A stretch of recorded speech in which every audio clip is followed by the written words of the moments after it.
সকালবেলা ঘুম থেকে যেন উঠতেই ইচ্ছা করে না। গরমকালের দিন রাত্রিবেলা তো ঘুম হয় না, এত উৎকট গরম।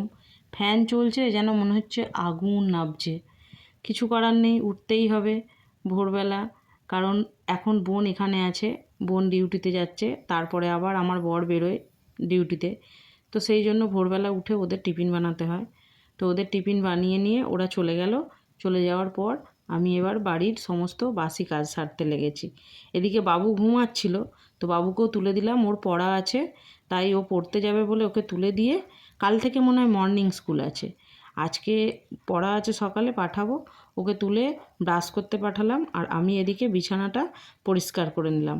নিয়ে এই যে গা হাত ধুয়ে সমস্ত ঠাকুর পুজোর জোগাড় করে রেখে, আর এই যে জামা কাপড়গুলো কেচেছি, সকাল সকাল না কাচলে আবার যেন কি অস্বস্তি হয়।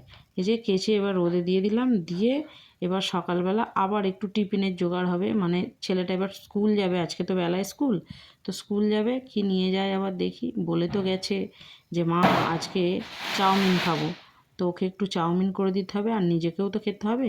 দুটো রুটির লেচি রেখে দিয়েছি, সেগুলোকেই একটু বানাবো আর একটু আলু ভাজবো, তো সেই আলুটাই কাটতে বসেছি।